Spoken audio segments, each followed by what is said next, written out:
Aleluia. Amém, irmãos? Paz do Senhor a todos, para quem eu não vi à tarde. Amém?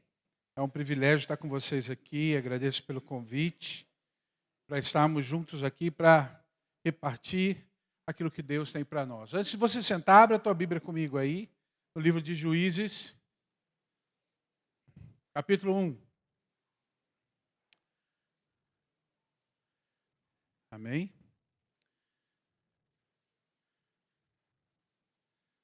Se eu descer, eu estrago toda a sua filmagem? Pode? Eu não sei ministrar de longe. Não, daqui a pouco eu desço. Deixa só ele filmar mais um pouquinho para ficar bonito no filme.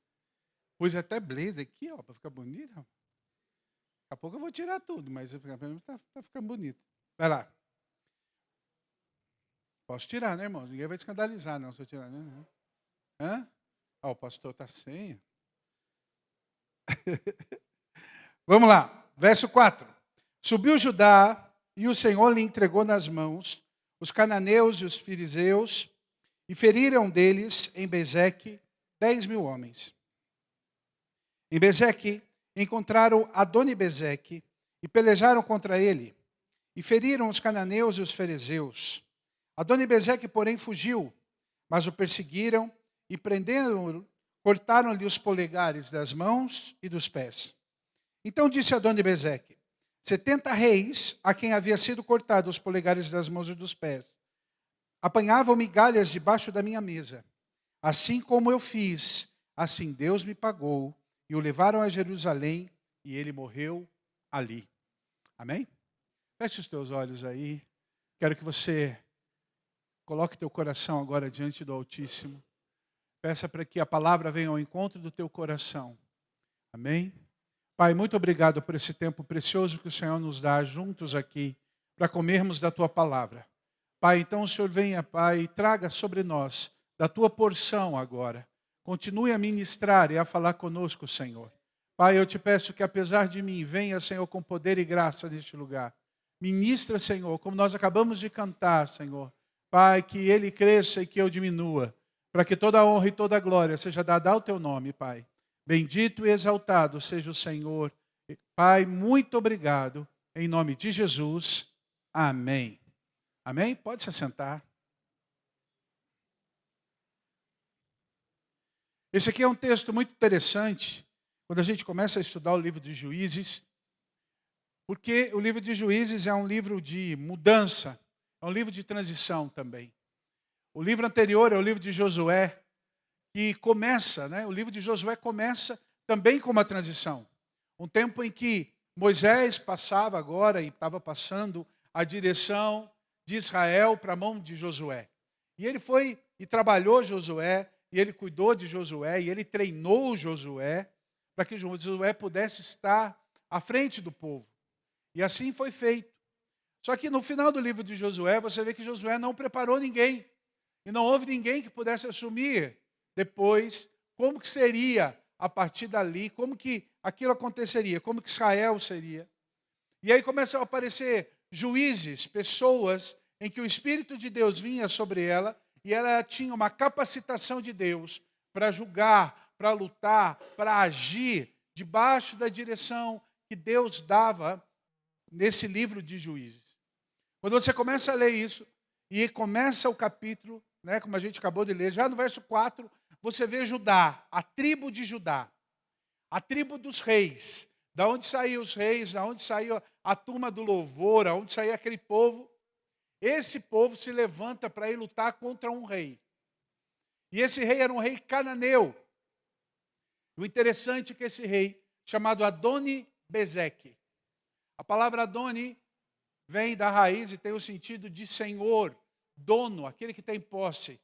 Bezeque vem da raiz daquele que tem estratégia, daquele que tem e monta estratagemas. Então Adoni-Bezeque, que era o rei cananeu, ele tinha o seu nome vinculado, ou a tradução do seu nome como o Senhor das estratégias. Aquele que tinha estratagemas, ou aquele que montava estratagemas contra os seus inimigos. E era contra esse rei que Judá se levanta. A tribo de Judá vem contra esse rei. E Adoni-Bezeque, ele não tinha uma característica diferente dos outros reis. Uma das coisas que mais trazia a humilhação para a vida de um rei, quando o rei ele era preso, o rei quando ele era preso por outro rei, numa batalha, ele tinha uma maneira de humilhar o rei. Qual era a maior humilhação? Ele tirava as vestes daquele rei e expunha aquele rei nu diante do seu exército. Era a coisa mais terrível, era uma das maiores humilhações que um rei podia ter. Era ser apresentado nu diante do seu exército, passando diante do seu exército. E ele era exposto. Isso era uma vergonha. Não havia vergonha maior para um rei do que passar por isso. E eles expunham assim. Abrindo um parênteses aí, né? Jesus se colocou assim. Hein? Não sei se você sabe, mas Jesus, quando ele vai e ele é levado e se expõe, ele é nu. Jesus é colocado nu na cruz. Ele se expõe, ele se coloca como aquele que estava vencido. Para quê? Para que a gente pudesse vencer com ele na cruz. Amém? Ele se despojou dele mesmo. E ele se expõe. Mas ele depois vem e pisa a cabeça da serpente. Amém? E ele vem e se coloca como um leão. Mas Adoni-Bezeque fazia isso com os seus inimigos, só que ele era pior ainda. Ele fazia uma coisa que os outros reis não faziam. Ele pegava os reis e ele cortava o polegar das mãos e dos pés dos seus inimigos. Daqueles reis. Cortava a mão e os pés, o polegar das mãos e o polegar dos pés. Quando você pega esse texto e fala assim, mas pô, qual é o problema disso, né? Qual é o maior problema? Querido, se você parar para você pensar, como a gente necessita do polegar. Você não consegue fazer um monte de coisa sem o polegar. Escrever é uma grande dificuldade. Comer, tenta pensar você pegar um talher sem o polegar. Né? Uma vez eu fui cumprimentar, eu tinha um rapaz, amigo meu, aí ele, para me pegar na brincadeira, falou para mim assim, olha, meu sogro vai vir aí, quando ele vir, você cumprimenta o meu sogro, mas aperta a mão dele e fala, paz do Senhor, com força na mão dele. Eu falei, amém, né? Tem gente que gosta disso, né? E ele chegou na igreja, eu fui cumprimentar ele, paz do Senhor, eu peguei, rapaz, minha mão foi parar no cotovelo do homem. E eu levei um susto, porque ele não tinha o dedão. Aí que eu fui me tocar, que o dedão também segura quando você aperta. Aperta a mão do irmão que está do teu lado, vai ver como o dedão dele segura a tua mão. Se ele tiver sem dedão, você vai pegar lá no cotovelo dele. Numas coisas simples, você nota que o dedão... Só que esse rei inimigo, que era um rei de estratégias, ele tinha uma estratégia contra os reis inimigos dele. Arrancar o dedão. Só que nós temos o nosso inimigo também estrategista, chamado Satanás, o diabo. E ele não precisa fazer muito contra a tua vida. Ele só precisa fazer uma coisa, tirar o seu dedão.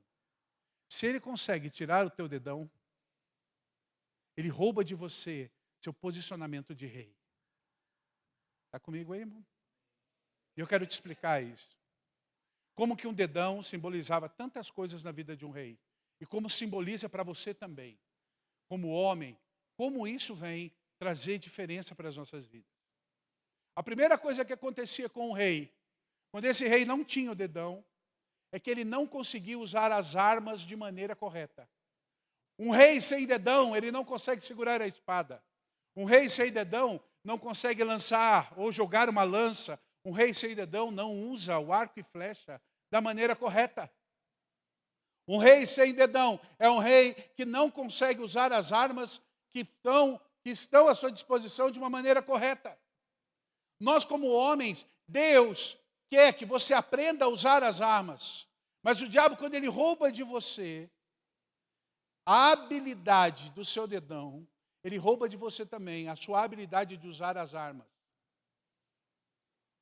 E eu tenho visto homens na igreja que não conseguem mais usar as suas espadas, que não lutam mais como deveriam lutar, que não se posicionam mais como deveriam se posicionar, que não usam mais as suas orações, que não usam mais sua posição, não usam a espada, porque o diabo já lhe roubou o dedão. Homens que empurram as suas obrigações de armas para a vida das suas esposas. Minha esposa ora. Minha esposa jejua. Minha esposa faz isso, minha esposa faz aquilo. Irmão, a posição de guerra é tua. Você tem que pegar as armas. Não deixe o diabo roubar o teu dedão e colocar você e subjugar você, que não usa as armas como deveria estar usando. E há muitos que não estão. Olha para o irmão que está do lado e vê se tem dedão na mão dele. Faz assim para ele, ó. Está começando a aparecer, né? Que tem gente aí que chegou. Rapaz, eu tenho visto tantos homens mutilados dentro da igreja. Pastor, muitos homens mutilados que não usam mais as suas armas. Que as estratégias do diabo roubaram as suas. É tempo de voltar a usar as armas. Amém? Segunda coisa que acontecia com o rei sem o dedão. Ele não conseguia andar a cavalo de maneira correta. Ele não conseguia dominar o cavalo com as suas rédeas. Cavalo na Bíblia, um exército com cavalos, mostrava uma coisa só: força. Força. Por isso que muitas vezes a Bíblia ela narra o exército e falava tantos soldados e tantos cavalos. Porque o número de cavalos demonstrava a força que aquele exército tinha. Ele podia até ter menos soldados, mas que ele tivesse mais cavalos. Porque cavalo fala de força. Fala de um posicionamento em força. E uma das coisas que o diabo tem roubado é a força dos homens dentro da igreja. Temos visto homens fracos. Aleluia, misericórdia. Homens fracos. Por quê? Porque entregaram o seu dedão. E eu quero ensinar uma coisa para você sobre força. Às vezes as pessoas pensam que força é ser massa bruta. A força para a vida do cristão está relacionada diretamente com a alegria. Porque a alegria do Senhor é a nossa força. O povo de Deus é o povo mais alegre da terra. Pena que ele não sabe disso. Eu tenho visto homens que não são pessoas felizes ou alegres na casa de Deus, que não se alegram. Meu irmão, ser alegre na casa de Deus é ser movido pelo fruto do Espírito. Não é pecado não, viu? Dá um sorriso para a vida do irmão aí, não é pecado. Olha para o irmão que está do lado e dá um sorriso para ele.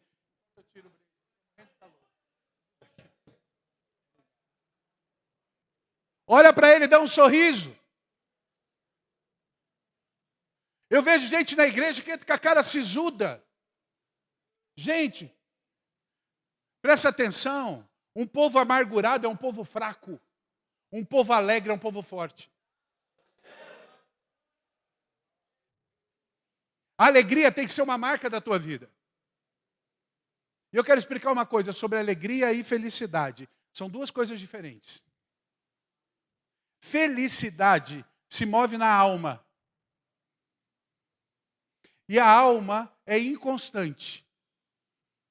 Então, tem pessoas que estão felizes de manhã, na hora do almoço ela já está triste por alguma coisa. À tarde ela se anima de novo. São movidos por felicidade. Felicidade vai, né? Pastor é movido assim, né, irmão? Pastor é muito com alma, né? Pastor é o cara que faz o velório de manhã e faz casamento à noite. De manhã ele chora. Ai, que dia triste. À noite ele fala, que dia maravilhoso. Com o mesmo terno, né? É assim, Fábio. Mesmo terno que faz o velório, acaba fazendo à noite, né? Não é assim. Às vezes não dá tempo, irmão. Não é porque eu não quero o teu só tenho, não. Não dá tempo mesmo. É? Tem um povo doido que fala que pastor não trabalha. Já viu isso? Não é? Eu falo para eles, fica um dia no meu lugar, você vai ver. Agora, a alegria é fruto do Espírito. E quando a alegria é fruto do Espírito, ela é constante. Porque tudo que é do Espírito é constante. Então, felicidade é algo que você vai ter. Só que ela uma hora também, outra hora tá. Isso é normal do ser humano. Agora, a alegria é fruto do Espírito no coração daqueles em que o Espírito de Deus traz isso. E a alegria é algo constante.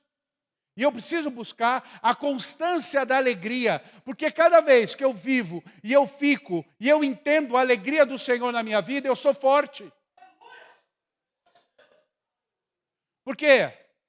Porque a alegria do Senhor é a minha força.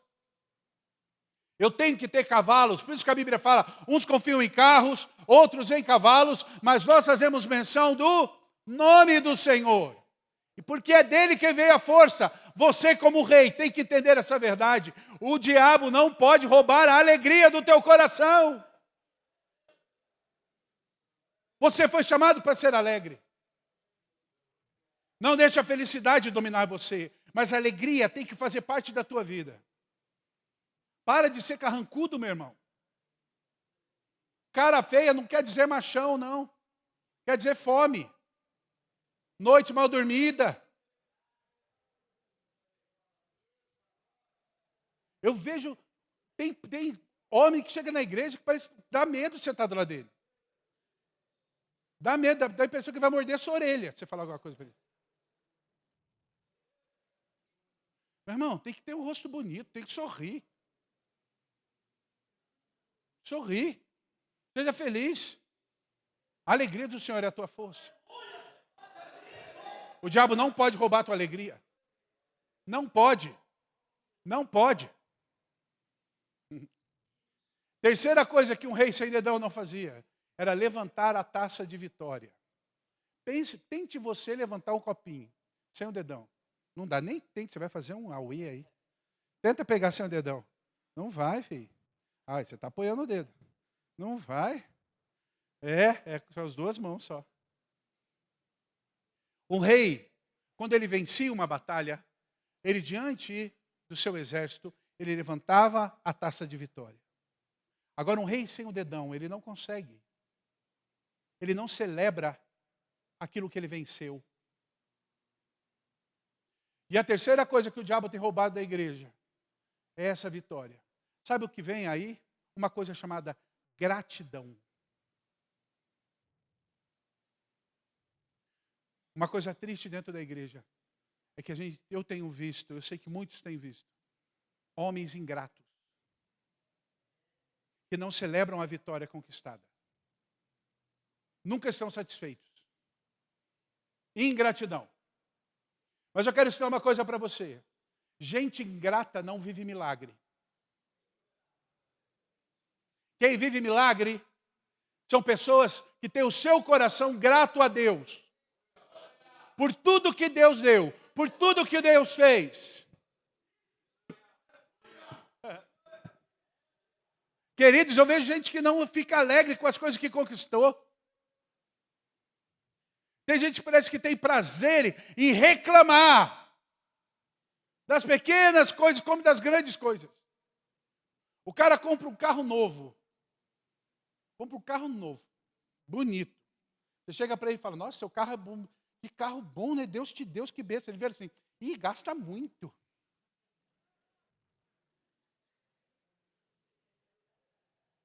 Irmão, Deus te deu um carro novo.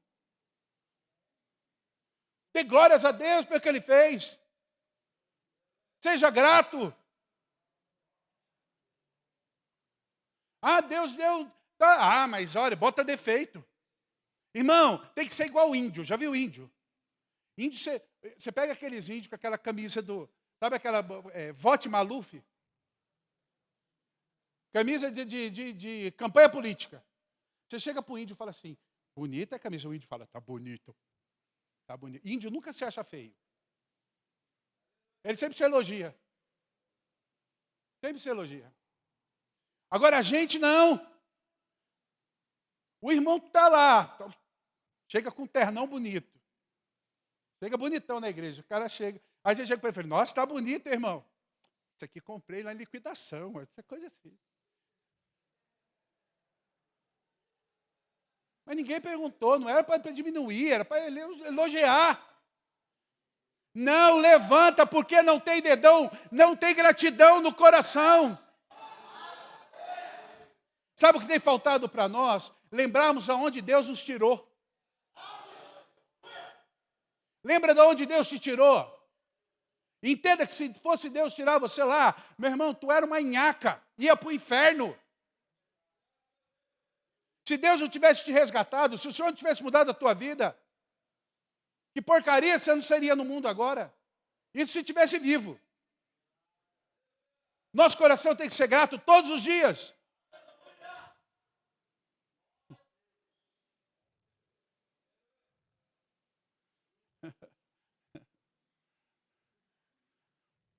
Eu fui dormir a primeira vez numa cama quando eu tinha 10 anos de idade. Nós éramos muito pobres, nós não tínhamos cama. Nós dormíamos num sofá, eu e meu irmão. Aí minha mãe armava o sofá, a gente dormia. Eu morava numa vila, num cortiço. Só para você ter uma ideia, sabe aquela vila igual do Chaves? Era aquilo lá. Era um banheiro só, para todo mundo. Eram 12 casas com um banheiro. Quando nós íamos no banheiro, a gente tinha que ir em grupo. Então minha mãe entrava, nós ficávamos na porta, eu e meu irmão, para minha mãe tomar banho. A minha mãe tomava banho, saía, a gente entrava para tomar banho e minha mãe ficava na porta. Porque já tinha acontecido de pessoas serem estupradas dentro do banheiro. Nós tínhamos horário para ir no banheiro. Era um banheiro só para todo mundo.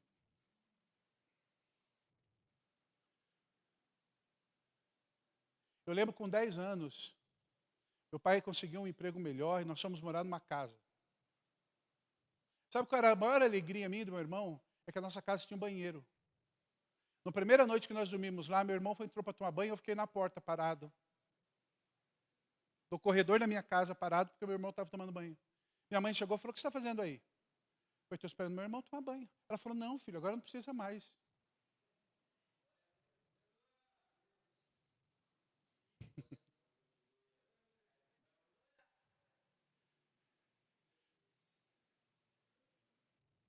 Eu sou grato a Deus pela casa que Deus me deu. Eu lembro a primeira vez que eu entrei no apartamento que eu moro, a primeira coisa que eu fiquei muito feliz que eu entrei no banheiro, no apartamento tinha 3 banheiros. Eu sentei e chorei. O povo falava: por que você está chorando? Porque minha casa tem 3 banheiros. Eu falava: Deus, tu és bom demais. Está entendendo, meu irmão?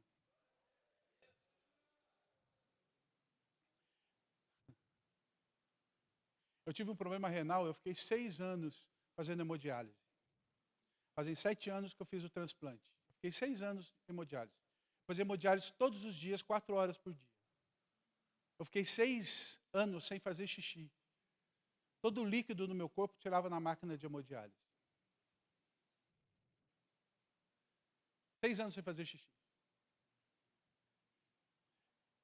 Irmão, você não sabe o que é você ter que ir com sede, naquele sol, aquele dia quente. Eu abria a geladeira, pegava uma pedra de gelo e eu ficava passando em volta da minha boca, porque eu não podia tomar água, para matar a minha sede, para tentar matar a sede, para dar a impressão para o meu cérebro que eu estava bebendo água. Aqui o pastor Giovanni estava comigo, lembra dessa fase. Eu passava assim. Aí o dia que eu fiz o transplante, eu fiquei uma semana com a sonda, depois do transplante. Aí um dia a enfermeira chegou, falou assim: o médico mandou tirar a sonda. A enfermeira tirou a sonda, eu tinha bebido água. Você não sabe, quando eu saí do centro cirúrgico, eu fui acordando no quarto, a enfermeira chegou assim: está tudo bem? Eu falei: não. Ela falou: o que o senhor tem? Eu quero água. Água. Ela falou: o senhor está com sede? Eu falei: não, mas eu quero água. Eu quero beber. Você não sabe o que é você sentar na cama e poder beber água a quantidade que você quisesse. A enfermeira tirou a sonda. Estava eu e minha esposa no quarto. Meu irmão, você não sabe a sensação que foi. Eu senti minha bexiga encher. Pastor. De eu correr para o banheiro, de eu fazer xixi, e eu via eu fazendo xixi. A alegria Eu chorava, eu dava glória a Deus, eu fazia um maior barulho no banheiro. Minha mulher veio, a enfermeira veio correndo, estou eu lá fazendo xixi. Ela falou, o que está acontecendo? Eu estou feliz, glória a Deus, eu estou fazendo xixi.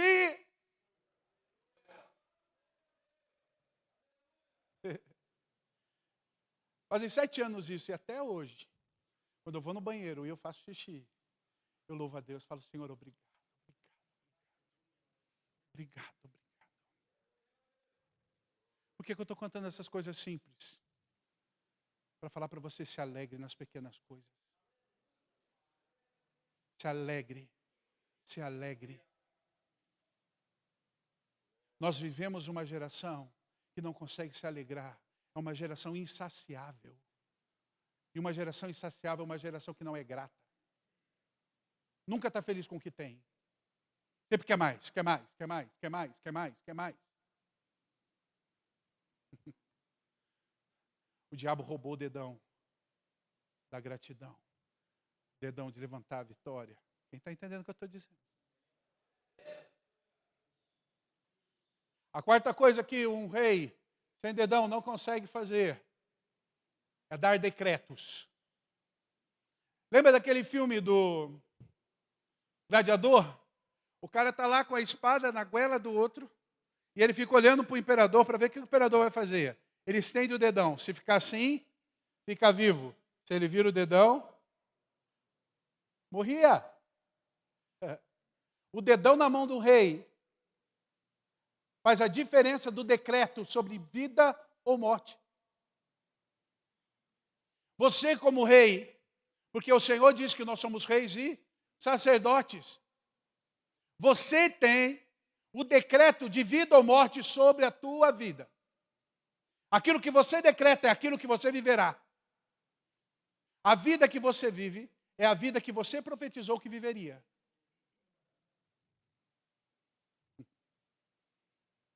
A vida que você vive é a vida que você decretou sobre você. Você pode mudar isso? Pode. Tanto para bem quanto para mal. Está na tua mão mudar o que está vivendo. O decreto está nisso. Tua casa é fruto da tua boca. Vou mais fundo ainda.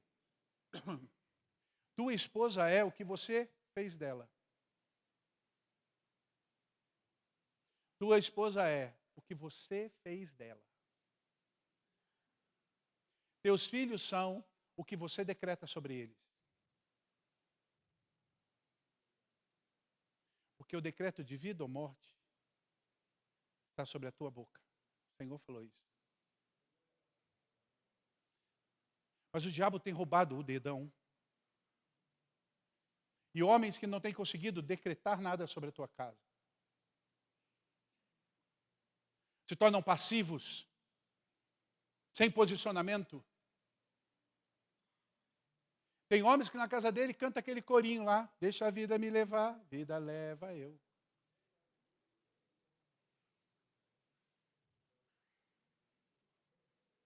Não muda a sua história. Não se posiciona para fazer a coisa ficar diferente. Ah, do jeito que vier tá bom.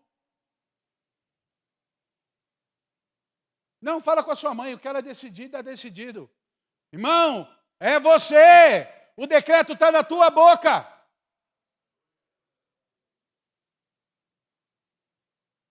Você que tem que estender o dedo e dizer sim ou não. Isso é ser sacerdote. Isso é ser rei. Não terceirize a sua autoridade.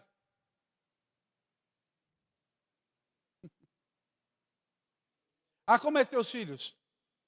Pastor, acabou de falar. Subiu ali e falou, teus filhos, o que teus filhos têm falado sobre você? Sabe o que acontece muitas vezes? Homens que empurram a obrigação de ensinar sobre o Senhor para a igreja. Na salinha de criança que vai ensinar meus filhos. Meu querido, quem ensina os filhos sobre Deus é você. Aqui na igreja é o tempo de comunhão deles. Não é um tempo de ensino. As professoras, elas não vão em 30 minutos que elas têm, às vezes, 40 minutos que ela tem, às vezes, com as crianças, transformar a vida do teu filho como você tem todos os dias. Por quê? Porque o decreto está em você. O decreto é teu. Não empurre para tua mulher não, viu? Não empurre para tua mulher não. Porque foi Deus que fez assim. A autoridade está na vida do homem. Ai, apóstolo, mas ela é minha adjutora. É minha ajudadora. Você falou bem, ajudadora. Ela vai te ajudar naquilo que você mandar fazer. Amém? Houve silêncio na congregação.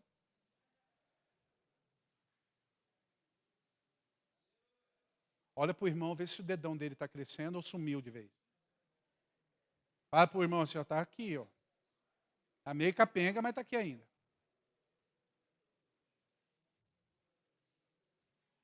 A quinta coisa que um rei com dedão fazia é identidade. No seu RG, o que faz você ser a identidade é o teu dedão, é o sinal. E aí, meu querido, é um grande problema na igreja. Homens que não sabem quem são. Se eu não sei quem eu sou uma vítima fácil do diabo, uma presa tranquila dele. O que faz a diferença para você é você saber quem você é. Quando Jesus foi tentado por Satanás no deserto, primeiro período de tentação dele, o diabo chegava para ele e falava assim: se tu és o filho de Deus. Sabe por quê? Para pôr, entre várias outras coisas, em prova a identidade dele. Você é realmente? Você é realmente filho de Deus? Era para testar a identidade dele. Agora eu vejo homens dentro da igreja que não conseguem, não entendem a sua identidade. Meu irmão, identidade não tem nada a ver com chamado. Chamado é uma coisa, identidade é outra. Qual é a sua identidade? Eu sou pastor. Não, pastor é chamado. Identidade é entender quem você é em Deus. Sou filho. Sou rei, sou sacerdote. Não importa o meu chamado. Chamado é função. Agora, se eu não sei minha identidade, eu nunca vou viver direito o meu chamado.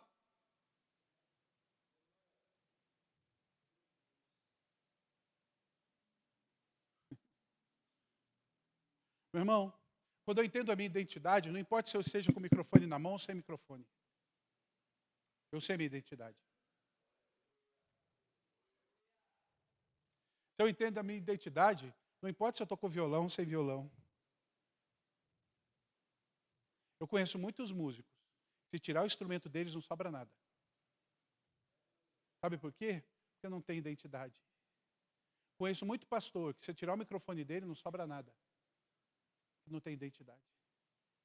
Agora eu conheço muitos irmãos. São chamados por Deus. Conhece quem são. E aí, meu querido, o inferno treme quando fala. Sabe por quê? Porque tem identidade. Sabe quem são? Sabe que quando levanta sua voz para orar, a coisa muda. A autoridade que você tem dentro da tua casa, meu filho, é imbatível. Quando você se coloca dentro da tua casa, como sacerdote, e sabe o que vai fazer. Sabe qual é o grande problema nosso? É que a gente vive dando desculpa. Ah, eu não sei orar. Meu querido, você não vai orar, você vai decretar. Muda. Faz diferente. Aquilo que você falar, aquilo vai mover. Você é autoridade lá, Deus te deu essa autoridade. Ah, mas o diabo, querido, se você se posicionar, o diabo não aguenta, ele sai correndo.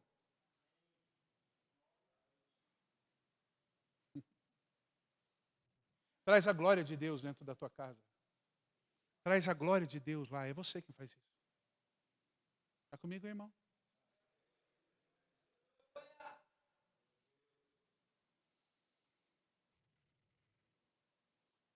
Vou falar uma coisa para você, irmão. Tem muita gente correndo atrás da unção e menosprezando a glória. Preste atenção numa coisa. Unção não trata caráter. Glória trata caráter.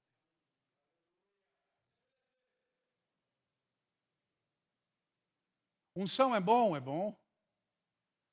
Irmão, unção é uma bênção, mas não trata caráter. Você pode vir aqui, pular, sapatear, fazer aviãozinho, sair correndo no meio da igreja. Ah, é unção de Deus. O nego sai lá fora e peca, a mesma coisa. Agora, quando a glória de Deus se manifesta, há uma mudança de dentro para fora. Aí ele sai daqui diferente. Muitas vezes não vai sair pulando, correndo, sapateando, mas vai sair mudado.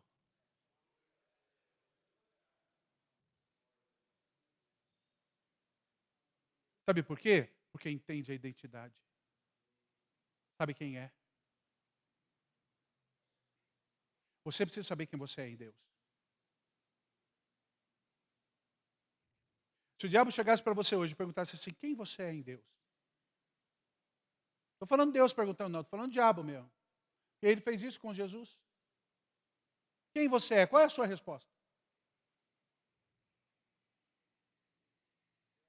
Ah, eu sou, vaidade de Gideão, né? Eu sou o menor na casa do meu pai. A casa do meu pai é a menor dentro da tribo. E a tribo é a menor, né? Quase que ele chega lá, não, eu sou o cocô do cavalo do bandido.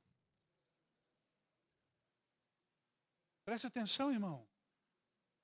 Qual é a sua identidade? Quem você é em Deus? Um rei tem porte de rei. Um rei anda como rei. Um rei fala como rei. Um rei sabe que ele é rei.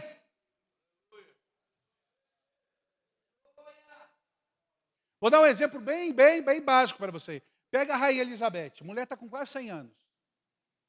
Vê se ela anda que nem pobre. Pobre anda assim, né? Velhinha está lá, anda empinadinha, rapaz. Postura de rainha. Se ela do mundo é assim, imagine nós que somos celestiais. Qual é a nossa postura para andar sobre essa terra? Estou falando com reis aqui, que tem que entender qual é a identidade. Não é para sair daqui como mendigo, você tem que sair daqui como rei. O Senhor está restaurando os seus dedos hoje.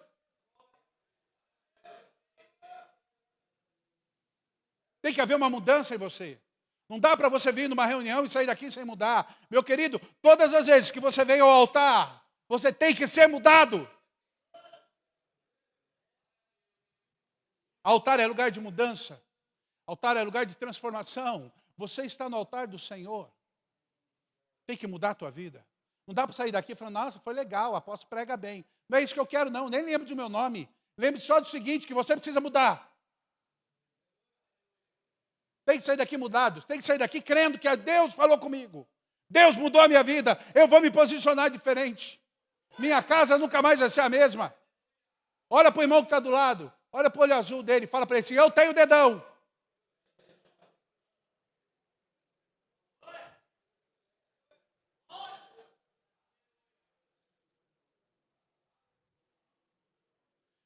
Você não é um rei mutilado. Você é um rei completo. Jesus adquiriu essa verdade na cruz por nós.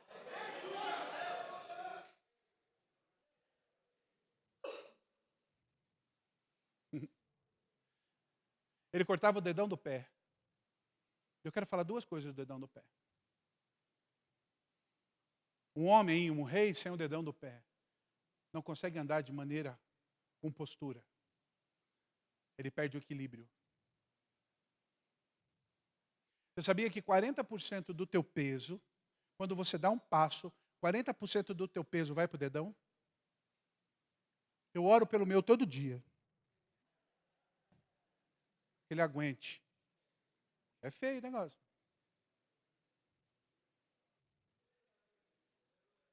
Deu risada, tem uns aí também que tem que orar, irmão.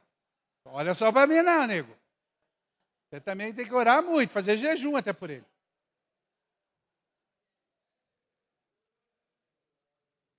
O que é alguém sem equilíbrio? É aquela pessoa que uma hora está bem, outra hora está ruim. Uma hora está bem, uma hora está ruim. Né? Está fundo, está raso. Está fundo, está raso. Uma hora na igreja está bem. Você fala para o irmão, nosso irmão está fogo puro. O bicho está faiscando unção. No outro culto está borocochô. Você olha para o cara e fala, o que aconteceu com ele? Tem a luta. Dia difícil. Não, tem isso também. Você tem que visitar, né? Porque não vem na igreja, não consegue nem andar para entrar na igreja. Né? É que agora, pastor, tem o WhatsApp. Então o cara manda para você, não vou ao culto porque eu estou mal. Misericórdia. Misericórdia. Tem os irmãos que saem da igreja por WhatsApp, já viu isso, né? Não sei se aqui tem. Pastor, por favor, ore por mim, me desligando da igreja, porque eu não sei o quê, estou indo na igreja do fulano. Eu só faço assim, mando um joinha. Falo para ele, eu tenho dedão, agora o senhor não sei. Tá vendo? Agora quando mandarem o dedão, você já sabe o que é, né? Mandou o dedão, foi, tá me abençoando, fulano.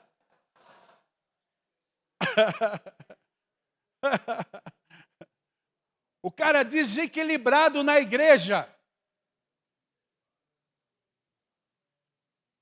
Reis desequilibrados. Uma hora estão bem, outra hora está ruim. Uma hora está bem, outra hora está ruim. Fala uma coisa e faz outra.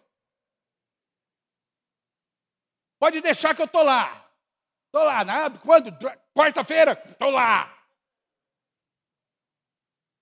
Cadê o irmão da quarta-feira? Não deu. Você sabe, tem duas frases que foram criadas no inferno e que virou viral dentro da igreja. Duas frases. Uma é, estou sem tempo e estou cansado. Rapaz, isso virou praga na igreja. Por que você veio do culto? Estou cansado. Não tenho tempo. Não deu tempo. O impressionante é que o cara que fala que está cansado, você chega do culto, você entra lá no Facebook, meia-noite o nego está lá no Facebook. Mas não estava cansado a desgraça, porque não foi no culto.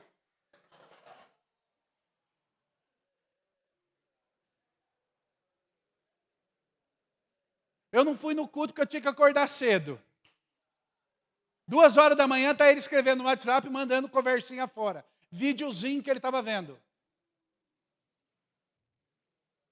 Para de ser desequilibrado, meu irmão. A palavra da boca de um homem tem que ser sim, sim, não, não. Fale, cumpra o que você disse. Isso é palavra de homem. Eu não estou falando com moleque, eu não estou falando aqui com meninos. Estou falando com homens. Pare de ser desequilibrado. Aquilo que você disse tem que mudar.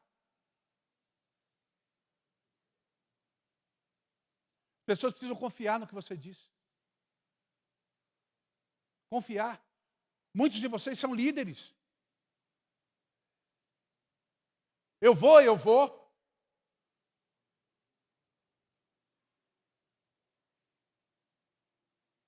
As pessoas vão olhar para você. Vão esperar de você equilíbrio. Tua casa precisa de equilíbrio.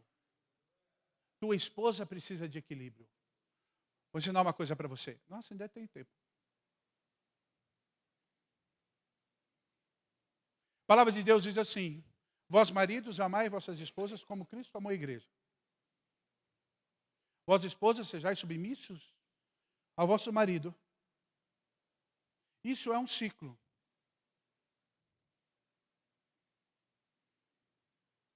Você sabe qual é o nosso maior problema com as esposas? Não é o amor, porque a gente ama. É a demonstração de amor. Esse é o problema. Nós amamos nossas esposas. O problema é a maneira como demonstramos isso para elas.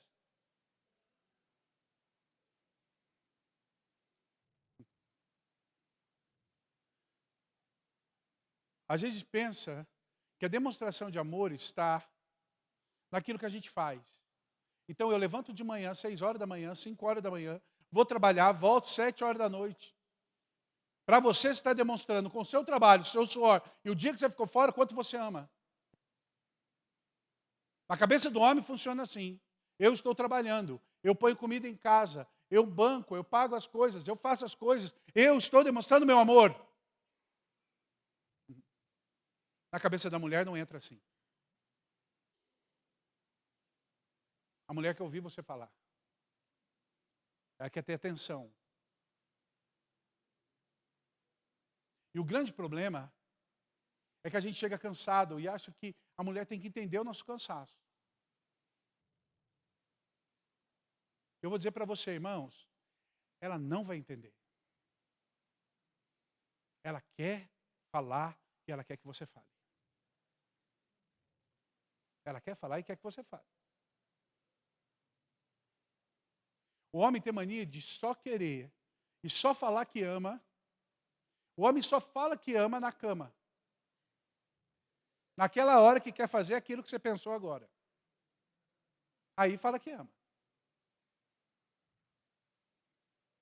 Aí acabou os 2 minutos e meio de alegria.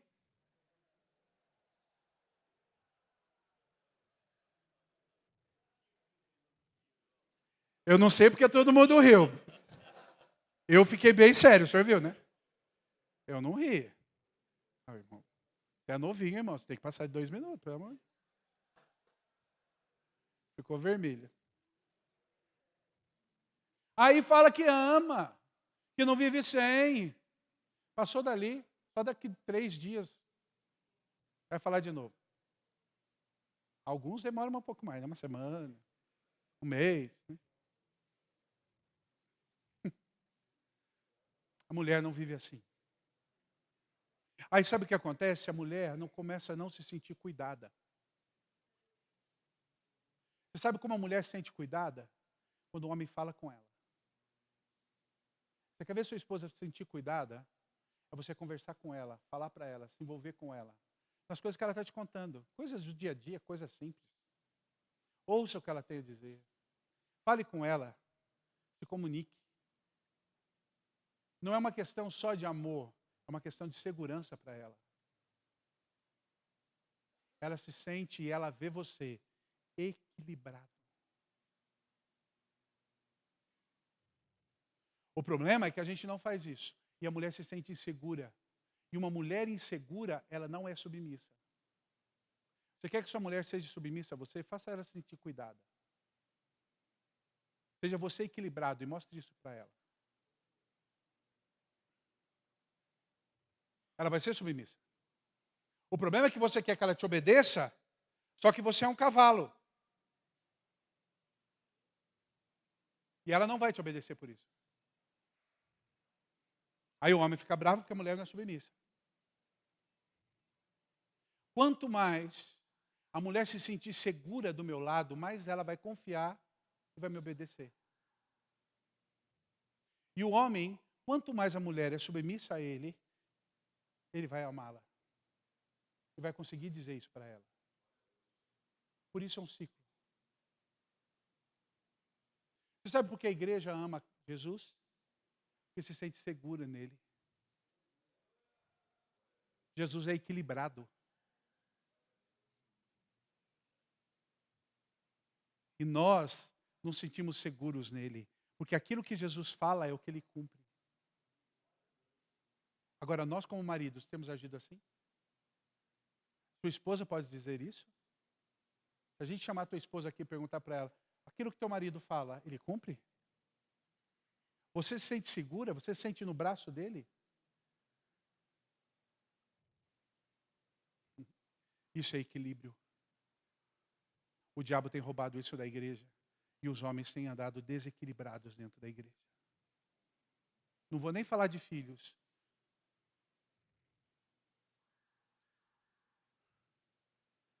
Estou falando só da esposa.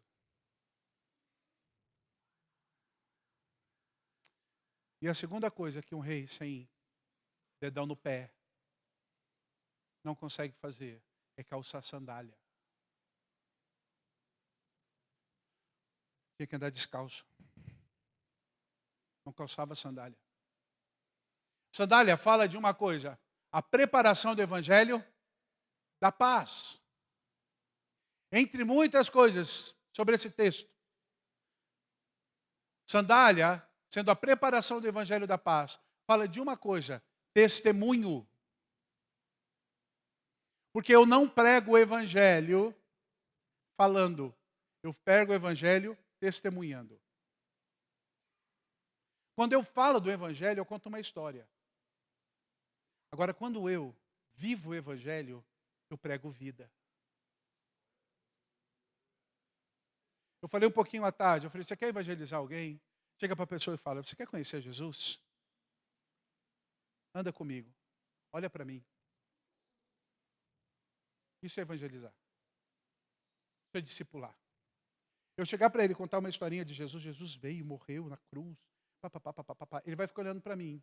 Se ele te conhece, ele vai ficar olhando para você. Ele vai falar assim: tudo o que ele está dizendo, mas ele não vive isso não. Eu conheço ele. Na rodinha dos amigos lá, falando besteira, ele está lá no meio.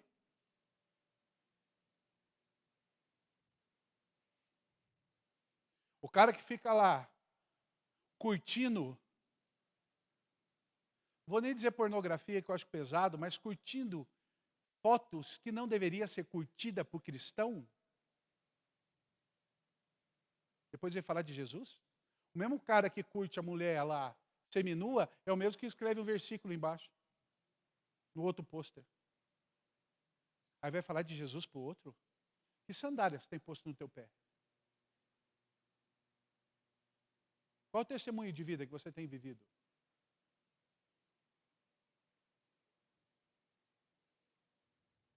Você, como homem, tem que ter essa prova. No teu trabalho, o que dizem de você? Aonde você estuda, o que dizem de você?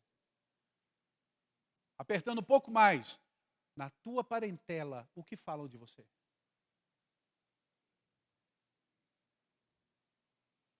Meu irmão, há muita gente descalça na igreja. São bom de papo, mas horrível de testemunho. Um pé descalço, ele não consegue pisar serpentes e nem escorpiões. Eles são picados e o veneno mata.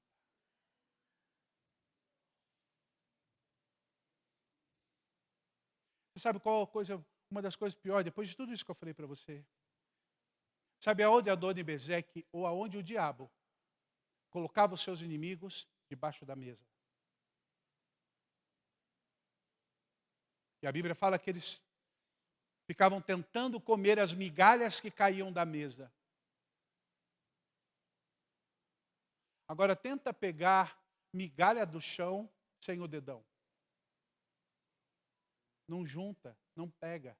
Sabe como eles faziam? Eles juntavam assim, lambiam o chão igual cachorro. Porque é nessa posição que o diabo quer colocar você quando ele arranca o seu dedão. Comer migalha que cai da mesa dele como cachorro. E sabe o que é mais triste? Que há muitas pessoas dentro da igreja vivendo essa condição. Vida miserável.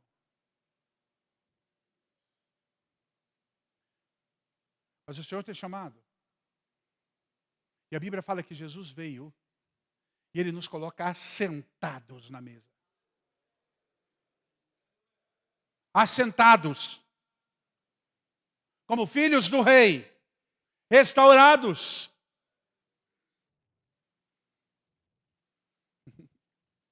Jesus é tremendo e o Senhor restaura. Hoje à tarde eu falei sobre Zaqueu. Como o Senhor pega a história de Zaqueu e Ele vai restaurar por causa do livro de Amós. Quem estava aqui sabe disso. Agora eu quero mostrar para você. Adoni-Bezeque era um rei cananeu. E aí tem uma passagem de Jesus com uma mulher que era mulher cananeia. em que ela fala assim, Senhor, minha filha está doente. Jesus fala para ela, não, vai dar comida da mesa para dar para os outros. Ela fala, não, até os cachorrinhos comem do que cai da mesa do seu Senhor. Aquela mulher era uma mulher cananeia. A mesma terra da onde era o rei Adoni-Bezeque. Jesus restaurando de novo. Aí o Senhor fala para ela, mulher, em toda Israel não vi fé como a tua. O Senhor restaurando aquela situação. Está entendendo, irmão? O Senhor restaura a nossa sorte. O Senhor restaura a tua sorte. O Senhor restaura você hoje. Olha para o irmão que está do lado, vê se o dedão dele está no lugar. Fala para ele aí, está no dedão, está no lugar? Tá, irmão? Está no lugar? Fala para o irmão, ó, eu tenho o dedão, fala para ele.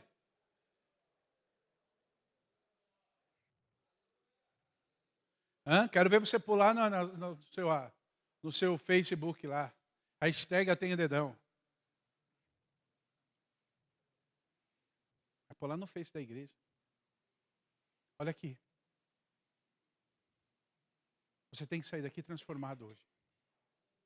Você não foi chamado para comer debaixo da mesa. Você foi chamado para sentar na mesa.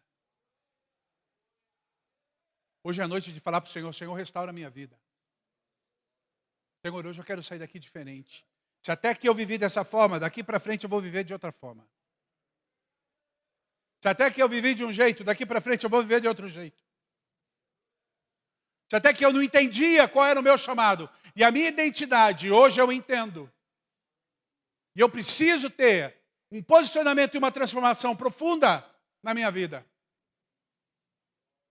Porque aquilo que você viver, você vai contagiar as pessoas da tua casa. Se você mudar hoje a maneira que você fala, a tua casa será mudada. Não bote a culpa nos outros não, viu? Quando a gente fala isso, a pessoa já pensa na hora, ai, mas a minha mulher, você não conhece minha mulher. Você não sabe como é minha mulher.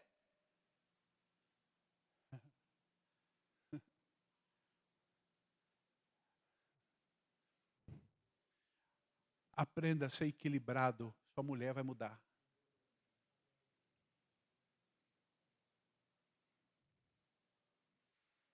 Sua mulher é o que é, porque você é desequilibrado.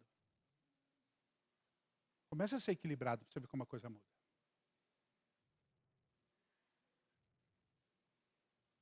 Mas lembra de uma coisa, irmão. A culpa não é dela, a culpa é sua. Ah, por que tem que ser assim? Por que tem que ser dessa forma? Por que o Senhor não fez diferente, querido? Deus quis assim, que o homem fosse o cabeça. É difícil? É.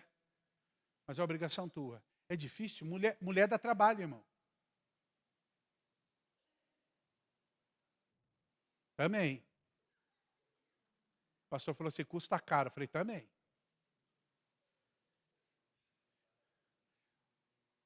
Em 7 dias Deus fez o mundo. No 8º ele olhou e falou, vou fazer a mulher. 7 dias ele descansou. 7º dia ele descansou. Depois que ele fez a mulher, nunca mais descansou. Nem ele, nem mais ninguém.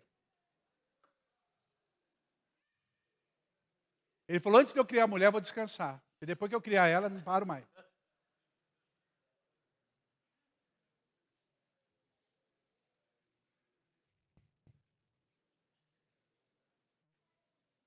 É a crise. Eu sei que você precisa restaurar algumas coisas em Deus hoje. Eu sei que você precisa restaurar algumas coisas em Deus. Muito do que foi falado tocou você. Meu irmão, não tenha vergonha de falar para Deus o que você precisa mudar. Nenhum de nós aqui é super-homem. Ninguém aqui entrou com a cueca por cima da calça. Ninguém é super-homem. Todos nós aqui somos falhos. Todos nós precisamos que o Senhor venha tratar a nossa vida. Se eu estou aqui falando para você, não é porque eu sou o melhor, porque eu também tenho muita coisa para mudar, muita coisa para ser tratado. Muita coisa Deus tem que mudar a minha vida. E eu me ponho diante de Deus para Deus tratar. Agora, uma coisa eu aprendi com Deus já faz tempo, não tenho vergonha de falar, eu preciso de ajuda, Deus. O fulano vai olhar que eu estou orando, e daí? Ele que devia estar com o olho fechado orando também.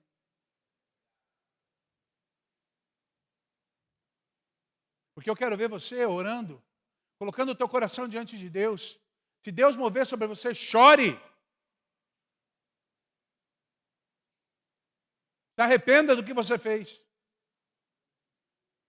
Só quero fechar dizendo uma coisa. Você sabe o que vai acontecer com você? Quando você chegar no céu, você sabe o que Deus vai perguntar para você? Deus não vai perguntar para você quantas igrejas você abriu.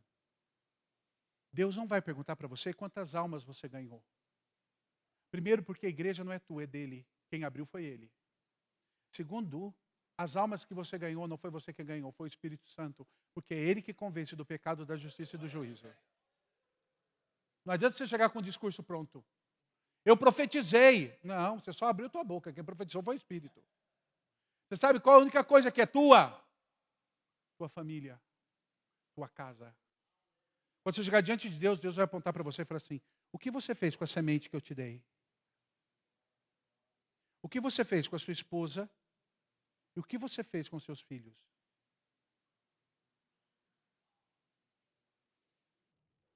É isso que ele vai querer saber. Porque todo mais, nada é teu, é dele. Agora, a esposa e os filhos, é obrigação tua. Isso ele vai cobrar de você. O que você fez? Sabe o que acontece com a gente? A gente fica bolando tantas coisas, tantas desculpas. E esquecemos aquilo que é o mais sério. Meu querido, você pode ter o maior chamado do mundo, ser o maior pregador do mundo. Se a tua casa for uma porcaria, você é uma porcaria.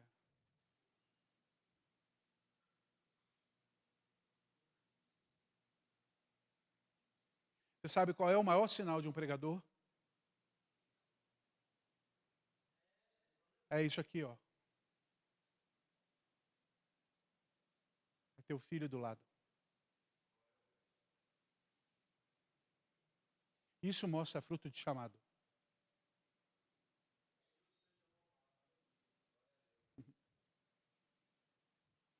Se eu não puder apresentar isso diante de Deus, tudo mais não vale nada. Às vezes a gente se preocupa tanto com as coisas e aquilo que é prioridade a gente não faz. Se o Senhor chamar você hoje, você vai dizer para Ele, onde estão seus filhos? Onde está sua esposa? Feche os seus olhos, abaixa a tua cabeça.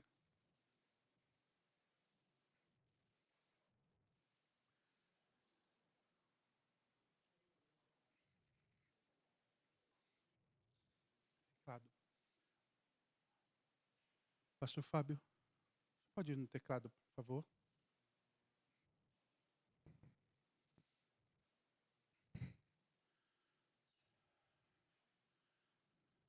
Feche os seus olhos, abaixa a tua cabeça e fale com Deus. Meu irmão, eu sei que tem muita coisa que você precisa falar com Ele hoje. Se você é alguém que busca ser equilibrado, você está falando com Deus agora.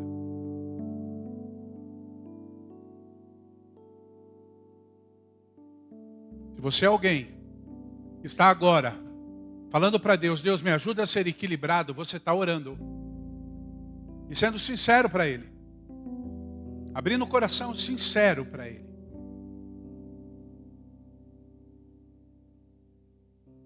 Diga onde você tem errado.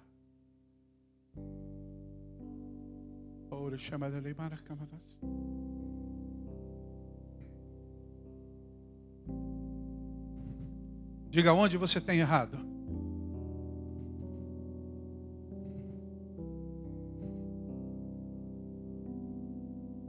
Algumas coisas você deve ter falado assim: não, Senhor, eu acertei, graças a Deus. Obrigado. Algumas coisas você está dizendo: Senhor, eu preciso consertar hoje.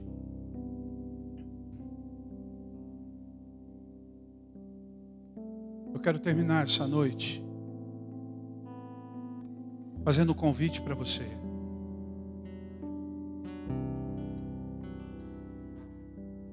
Convite para você fazer, não para mim, não diante de mim, você vai fazer isso para o Senhor.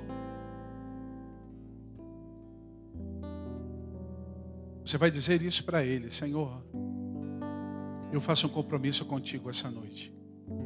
Eu quero sair daqui com o dedão. Eu quero sair daqui como rei e sacerdote.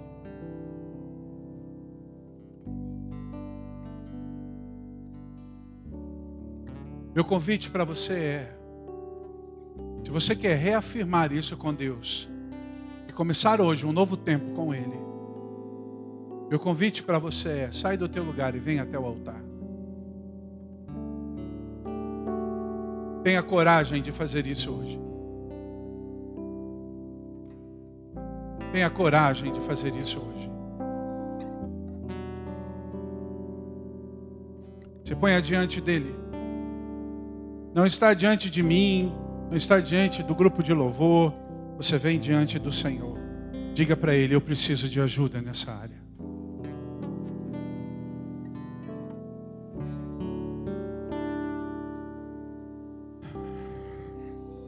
Se você sente isso, sai do teu lugar e venha falar com Ele. Saia do teu lugar e fale com Ele. Shandere malandere malas, chodere malas, shandere malas.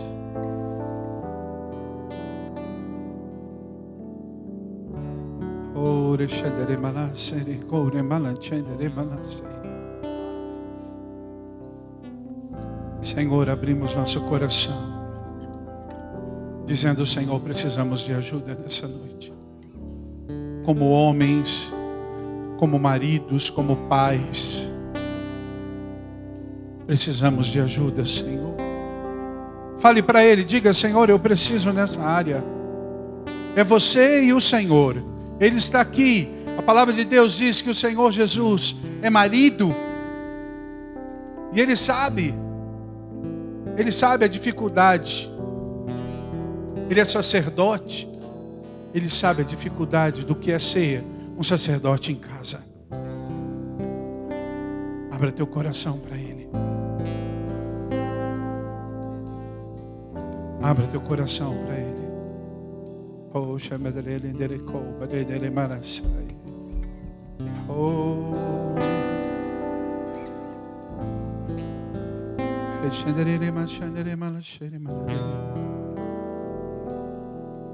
fale com Ele essa noite.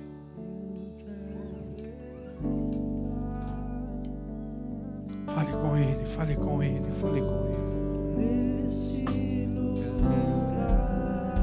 Deixa o Senhor tratar você. Deixa o Senhor restaurar teu coração hoje.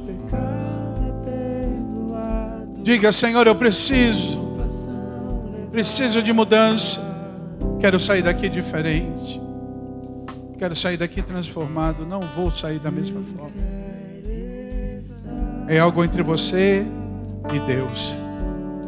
Algo entre você e Deus. Você e Deus.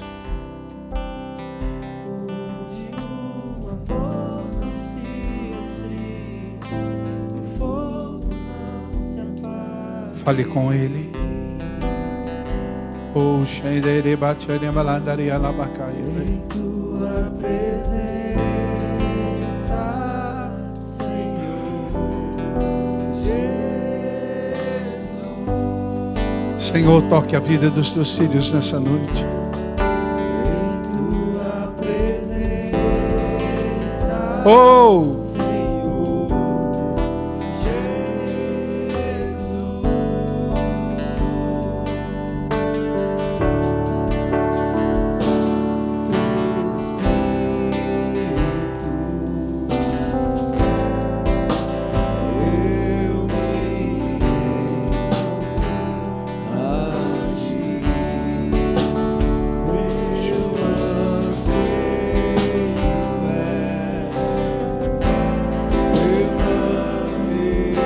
Aleluia.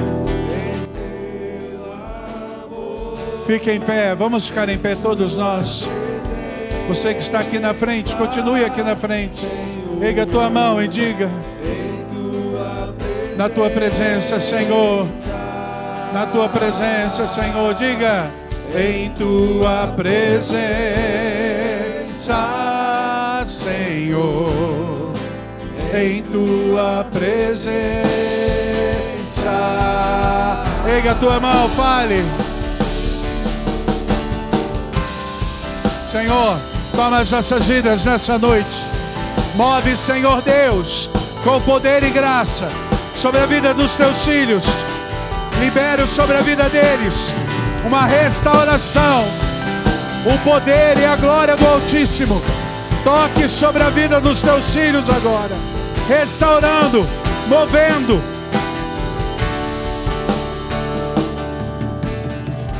Traz, Senhor Deus, tua restauração. Traz, Senhor, tua restauração. Todo aquele em que o diabo tentou mutilar, hoje o Senhor restaura a tua identidade, tua autoridade. Deus te coloca como rei e sacerdote. Ele muda a história da tua vida. Tua casa é tocada, tua casa é restaurada. Deus está restaurando. Deus está dando o dedão, restaurando vidas, casas, casamentos, filhos, ministérios. É um tempo de restauração, de vida e de poder. Deus está te dando a oportunidade de mudança hoje. Deus está dando. E Deus está transformando, enchendo da graça, enchendo do poder, quebrando as barreiras, para que o novo de Deus venha, para que a graça de Deus venha, para que o agir de Deus venha.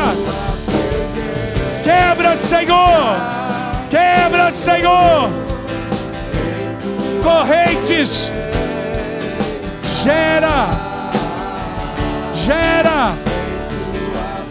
Deus está tirando de debaixo da mesa e te colocando assentado em lugares celestiais.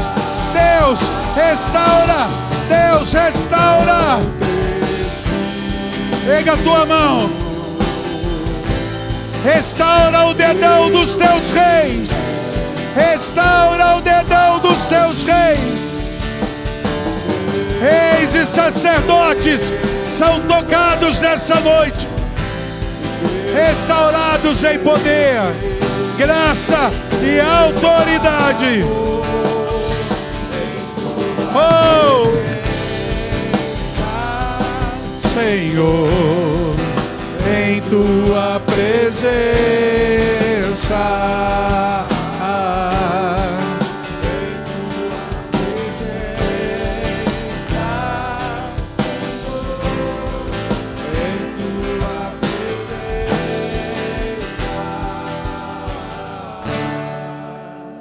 Olhe todos aqui para mim.